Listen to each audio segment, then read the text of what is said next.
Nifty आज अपना all time high break नहीं कर पाया। इसी के साथ साथ स्मॉल कैप में अभी भी 39% की गिरावट है, मतलब ऑल टाइम हाई के आसपास नहीं दिख रहा। इसी के साथ साथ एक ऐसे एसेट के बारे में डिस्कस करेंगे जो एक्चुअली आप पसंद करो या पसंद ना करो, वो दबा करके बढ़ा है और अब दबा करके गिर रहा है।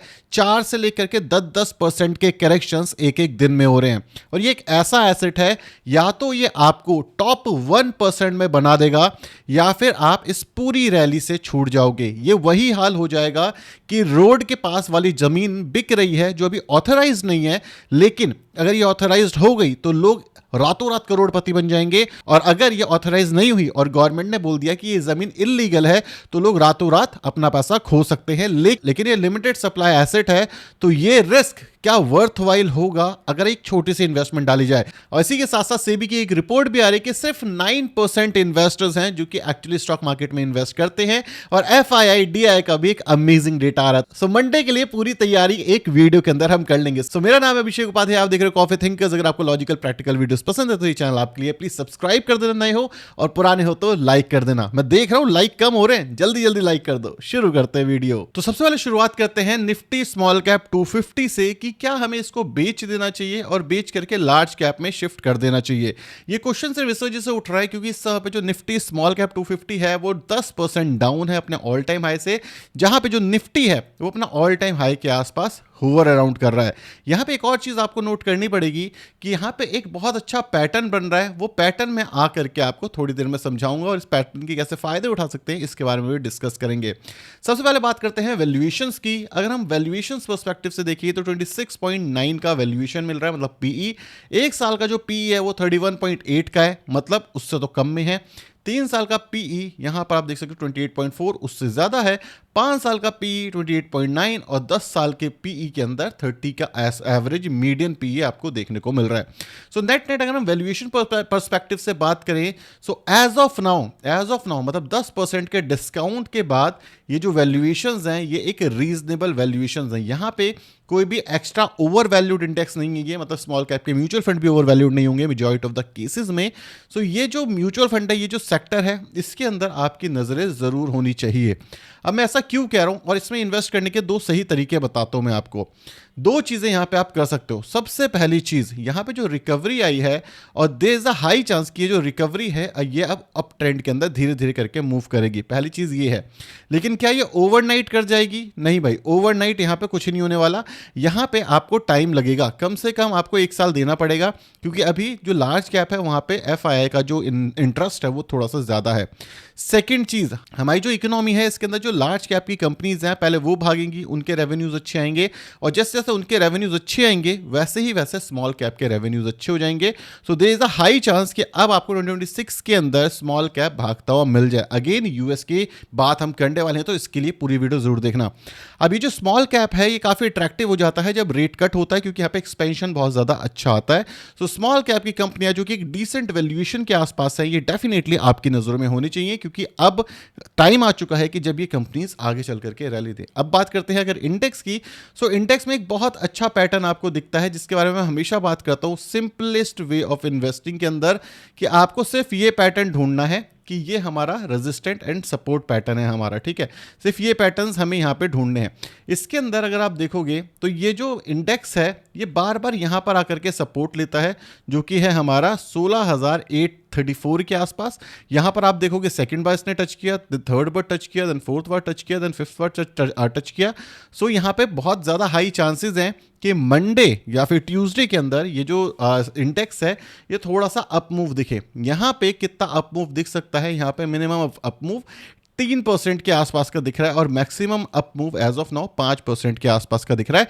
तो 5% के इजी गेन्स यहां पे आपको दिख सकते हैं।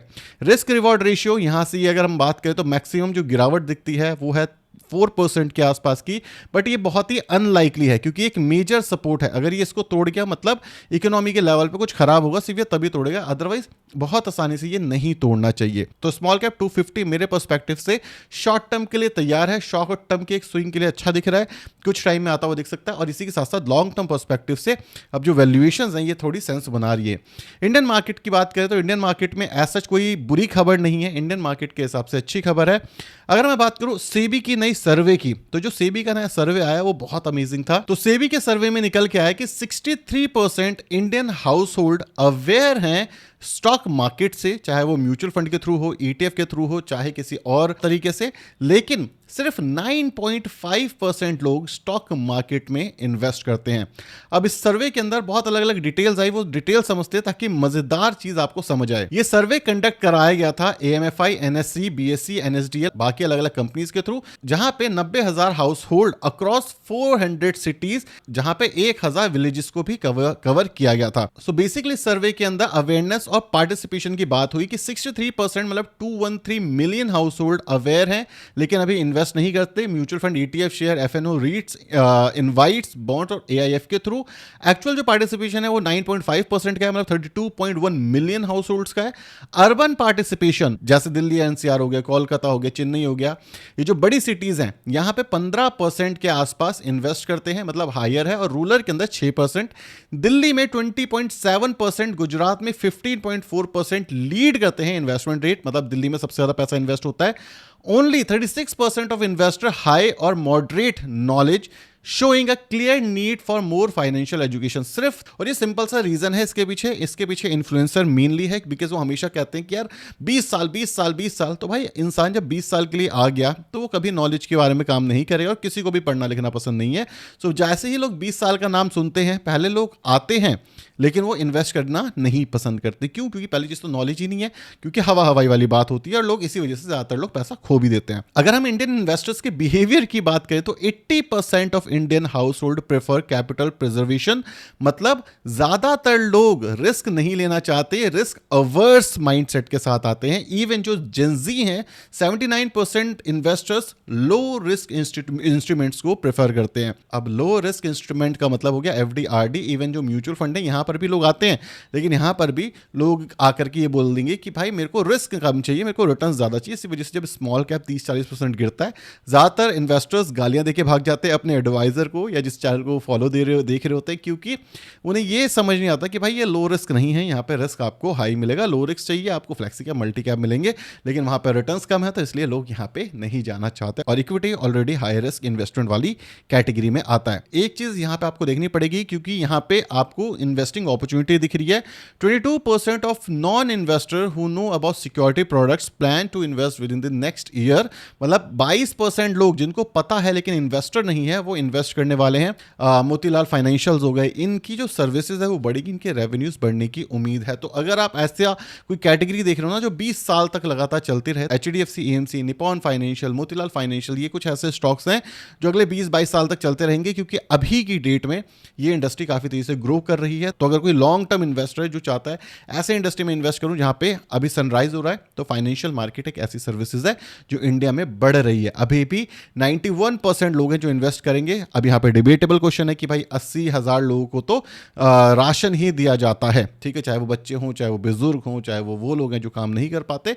ये डिबेटेबल क्वेश्चन है, लेकिन फिर भी यहाँ पे पर कैपिटा इनकम जहाँ जिस सिटीज के अंदर ज्यादा है वो सिटीज ज्यादा इन्वेस्ट कर रही है, जहाँ पे जिस सिटीज के अंदर पर कैपिटा इनकम बहुत कम है वो सिटीज इन्वेस्ट नहीं कर रही, और ज्यादातर केसेस में जो इन्वेस्ट कर भी रहे हैं वो भी लो रिस्क प्रोफाइल ही पसंद करते हैं, चाहे वो म्यूचुअल फंड हो, चाहे वो कोई दूसरा। तो आई होप आपको पता चल गया होगा कि जब बाजार गिरता है तो ज्यादातर इन्वेस्टर्स क्यों भाग जाते हैं और क्यों वो रिस्क लेना पसंद नहीं करते, और क्यों हर एक एडवाइजर, यूट्यूबर, हर एक इंसान आपको सिर्फ 20 साल की सलाह देता है।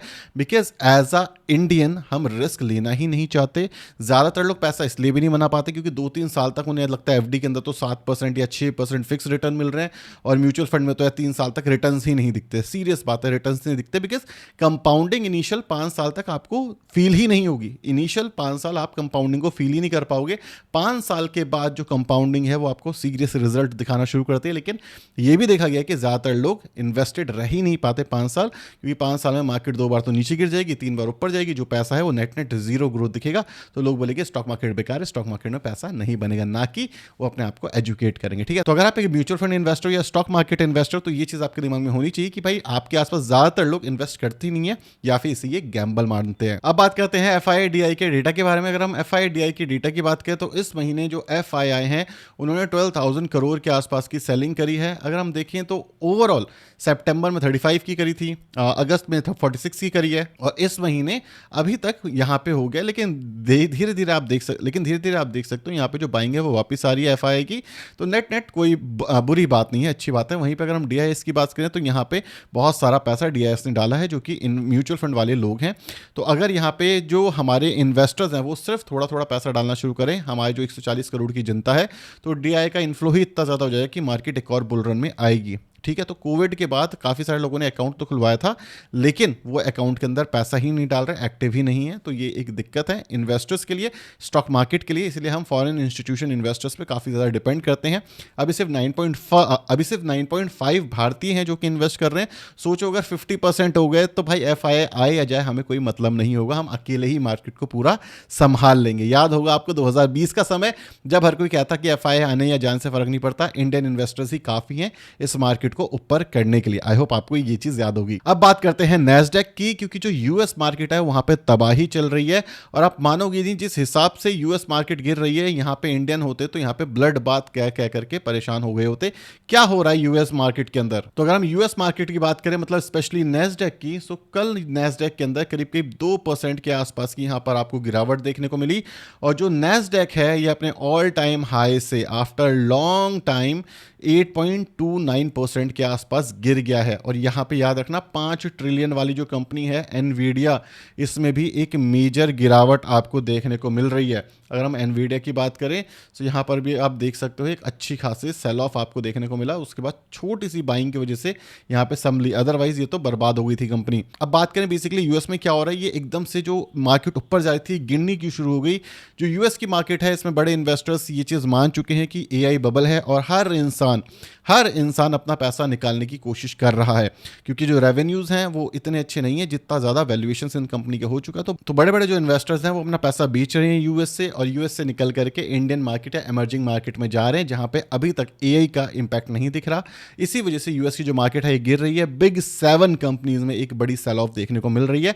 और सिर्फ यूएस मार्केट में यहीं पे सेल ऑफ नहीं है, अगर आप देखोगे गोल्ड में भी एक मेजर गिरावट है, डॉलर के अंदर भी गिरावट है, मतलब ओवरऑल ग्लोबल लेवल पे ही गिरावट आपको दिख रही है। और कल रात जिस हिसाब से सेल ऑफ दिखा नैस्डैक में, ये बहुत बड़ा सेल ऑफ है। इवन जब आप 5 ट्रिलियन कंपनी का ये बड़ा सा डंडा देखते हो ना, कि सोचो कितना बड़ा वॉल्यूम यहाँ पे जनरेट किया होगा। 7% का, 5 ट्रिलियन कंपनी में 7% का वॉल्यूम जनरेट करना किसी भी एक नॉर्मल इन्वेस्टर की बात नहीं है। सोचो आप कितना पैसा इस मार्केट से निकल रहा है। और इंडियन इन्वेस्टर्स अभी सोच रहे हैं कि चीज़ें नहीं होंगी भाई, अगर ये जो नैस्डैक है, एनवीडिया है, ये सब है, अगर भाई साहब इसके अंदर आप मानो कम से कम 10-20% का करेक्शन नहीं हुआ तो ये चीज़ें खराब हो जाएंगी। ये अच्छी चीज़ है जो करेक्शन हो रहा है, ठीक है, ये जो अच्छी चीज़ है करेक्शन हो रहा है, लेकिन यहाँ पे जो गिरावट है ये अप टू $150 तक जा सकती है पर शेयर। मतलब यहाँ पे भी कम से कम 30% की जो करेक्शन है वो होते हुए दिख सकती है, सॉरी 15% की जो करेक्शन है वो होते हुए दिख सकती है। तब जाकर के हम मानेंगे कि अब बबल जो है वो शांत हो गया है। जो बबल बर्स्ट हो सकता था उसको धीरे धीरे करके शांत किया जा रहा है। चाहे आप यूएस गवर्नमेंट की बात करो, यूएस के लोगों की बात करो, बड़े इन्वेस्टर ये चीज़ समझ रहे हैं, अपना पैसा गोल्ड की साइड मूव कर रहे हैं। अगर आप गोल्ड को भी देखोगे तो गोल्ड के अंदर भी यही चीज़ आपको देखने को मिल रही है। क्या देखने को मिल रहा है? वॉल्यूम्स आप देखो, क्या वॉल्यूम्स है, मतलब अमेजिंग वॉल्यूम्स हैं। ये जो वॉल्यूम्स है ना, इसको देख करके मैं फैसिनेट हो जाता हूं, क्योंकि इस लेवल की वॉल्यूम्स आप देखो भाई, पूरी जिंदगी बीत जाएगी आपकी। आप कितना छोटा कर लो चार्ट, ये वॉल्यूम्स आप नहीं देख पाओगे जिस हिसाब के वॉल्यूम्स आपको गोल्ड के अंदर देखने को मिल रहे हैं। और इस सपोर्ट के आसपास काफी सारा पैसा जा रहा भाई इस वाले जोन के अंदर। और ये आप याद रखना, ये एक्यूमुलेशन जोन है, ये बड़े बड़े इन्वेस्टर्स हैं, FII हैं, DII हैं, गवर्नमेंट्स हैं, ये एक्यूमुलेट कर रहे हैं, उसके बाद एकदम से बूम करके ऊपर जाएगा। अगर आप देखोगे तो ये वाला भी जो जोन था, यहाँ पर भी एक्यूमुलेशन हो रही थी। आप देखो कंसोलिडेट कर रहा था, फिर सडनली जब कंसोलिडेट हुआ देन एकदम से अप मूव आया। और किसी भी अप मूव से पहले एक बेस्ट कंसोलिडेशन होता है, चाहे यहाँ देख लो चाहे यहाँ देख लो। अगर कंसोलिडेशन हो रहा है तो ये अच्छी बात है, क्योंकि यहाँ पे lower high lower low, upper high upper low नहीं बन रहा है। कंसोलिडेशन का मतलब है कि अभी यहाँ पे अपॉर्चुनिटी है कि बाजार ऊपर लेकर के जाएगा। सो गोल्ड के अंदर अगर आप एक इन्वेस्टर हो तो यह एक पॉजिटिव साइन हो सकता है। अब बात करते हैं बिटकॉइन की, क्योंकि बिटकॉइन काफी सारे लोगों को पसंद नहीं है, फॉर श्योर पसंद नहीं है, लेकिन इसके बारे में बात करना जरूरी है, क्योंकि 10 साल से ज्यादा एक एसेट मार्केट में सरवाइव कर गया है, इतनी सारी गवर्नमेंट्स होने के बावजूद। तो भाई इस एसेट में कुछ तो है ऐसा आपकी नज़रें होनी चाहिए। जो मैं कह रहा था कि ये वो ज़मीन है जो रोड के किनारे कट रही है और आपके पास ऑप्शन है कि क्या इस ज़मीन का छोटा सा हिस्सा लिया जाए या नहीं लिया जाए। अगर छोटा सा हिस्सा लेंगे तो हो सकता है आगे चल करके ओवरनाइट हम करोड़पति बन जाएं, लेकिन अगर ये ज़मीन नहीं चली और बोल दिया इलीगल है तो हो सकता है जो पैसा आपने डाला है वो जीरो भी हो जाए। लेकिन 10 साल हो गया तो उसके चांसेस काफी कम हो चुके हैं ऑलरेडी। ठीक है, अगर मैं बात करूं निफ्टी बिटकॉइन में क्या हो रहा है, बिटकॉइन अपने ऑल टाइम हाई से 35% के करेक्शन पे आ चुका है। भाई साहब 35% मतलब ये मान लो कितना, 1 करोड़ के आसपास पहुंच गया था एक कॉइन की कीमत। उसके बाद अब 75 लाख रुपीस के आसपास ऑलरेडी आ चुका है। यहाँ पे जो करेक्शन है ये काफ़ी अमेजिंग करेक्शन इस वजह से भी है क्योंकि आप देखोगे एक मेजर सपोर्ट इसका बनता है $75,000 के आसपास। इसके बाद ये और गिरेगा। एक थीसिस चल रही है 300 डेज के आसपास की कि 300 डेज जो बिटकॉइन है ये ऊपर जाता है, उसके बाद अगले 300 डेज जो बिटकॉइन है ये नीचे आता है। ये एक थीसिस है और ये थीसिस इसके ऊपर बेस है कि ये वाला जो आप रैली देख रहे हो ये वाली रैली भी उसी के अंदर काउंट होती है और जो आपने ये रीसेंट रैली देखी ये भी उसके अंदर काउंट होती है। तो हम जो थे अभी तक अप मूव में थे, अब ये डाउन मूव है, तो हो सकता है यहाँ से ये कितने परसेंट के करेक्शन तक जाता है। ये जो करेक्शन आता है इसके अंदर ये करेक्शन 75% तक करेक्ट होता है। ठीक है, तो अभी बिटकॉइन के अंदर करेक्शन काफ़ी ज़्यादा होना बाकी है। अगर हम उस थीसिस के बारे में बात करें, ज़्यादातर लोगों को बिटकॉइन पसंद नहीं है इसलिए मैं इसके बारे में ज़्यादा बात करता नहीं, लेकिन यहाँ पर भी अगर हम माने 75% करेक्शन, तो 75% करेक्शन आता भाई $30,000 के आसपास। ये जो बिटकॉइन है ये आना चाहिए। तो भाई एक फॉलिंग नाइफ है, प्लीज़ इसको कैच मत करना। अगर कोई बिटकॉइन इन्वेस्टर है चाहता है कि इन्वेस्ट करे, बिल्कुल भी नहीं। पहले बिटकॉइन को समझो क्या चीज़ है। जो बिटकॉइन है ये 21 मिलियन बिटकॉइन है इस समय पे जो कि मार्केट के अंदर प्रेजेंट है और इतने ही होंगे, इससे ज़्यादा नहीं हो पाएगा। बिटकॉइन क्यों एक ज़मीन की तरह है ये समझने की कोशिश करो। इसके ऊपर मैं एक वीडियो बनाऊंगा दूसरे चैनल के ऊपर।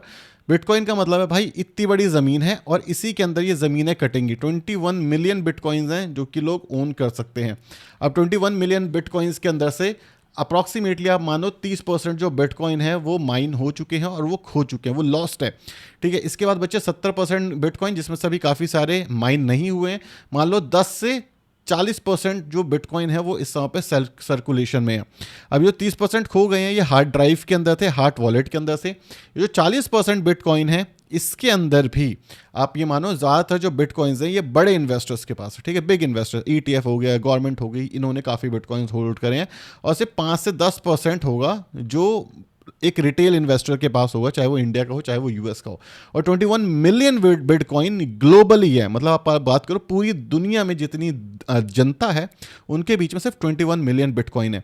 तो आप ये मानो अगर ये बिटकॉइन रियल में जो डॉलर है उसको रिप्लेस करता है और डॉलर बिटकॉइन में मूव हो जाता है या करेंसी में क्रिप्टो करेंसी में मूव हो जाता है तो उससे बिटकॉइन को भी बेनिफिट होगा।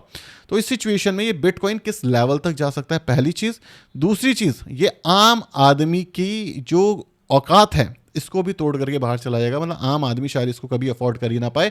अगर हम इसके अंदर हाइपोथेटिकली 1 लाख से 10 लाख रुपए डालते हैं, मैं ये नहीं कहता डालना है क्योंकि ये अमेजिंगली हाई रिस्क एसेट है, यहाँ पे पैसा जाएगा तो पूरा चला जाएगा। लेकिन अगर ये पैसा बन जाता है बिटकॉइन, सरकारें मान जाती हैं, तो आप ये मानो कि मज़े ही मज़े, ज़िंदगी में मज़े ही मज़े हो जाएंगे।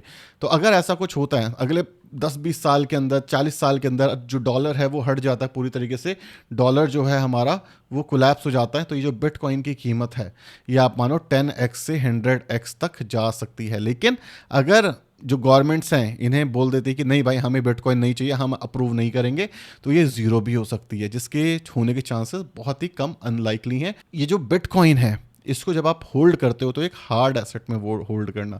हार्ड एसेट में क्यों, मैंने रिसेंटली कुछ साल पहले बिटकॉइन होल्ड किए थे वॉल्ट नाम के प्लेटफॉर्म के अंदर। अब वो कोलैप्स हो गया तो उस वजह से मेरा पैसा फंस गया, मैं नहीं निकाल पाया।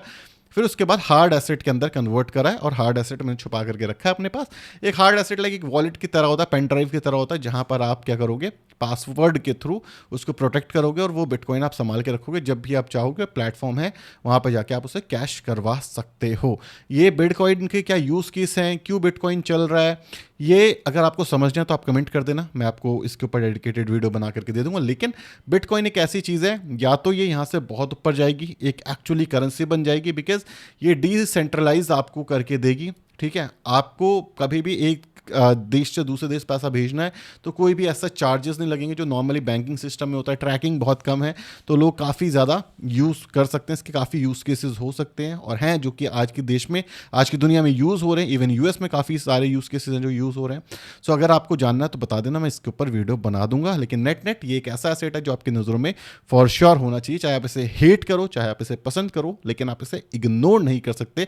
2025 में इसके बारे में सीखना मेरे हिसाब से तो शुरू करना चाहिए हर एक इन्वेस्टर को, क्योंकि एक नया एसेट आता है तो वो रॉकेट भी बन सकता है या फिर वो कोलैप्स हो सकता है। लेकिन अगर वो रॉकेट बन गया तो वो अपॉर्चुनिटी आपके हाथ से ना छूट जाए, क्योंकि जब स्टार्टिंग होती है ना किसी एसेट की तो वो 100x फोल्ड बहुत जल्दी होता है और अगेन 100x बहुत जल्दी गिर भी जाता है। सो वीडियो पसंद आई तो वीडियो को लाइक और चैनल को सब्सक्राइब कर देना और आई होप आपको मंडे के लिए सारी चीज़ें मिल गई होंगी। Bye bye, signing of.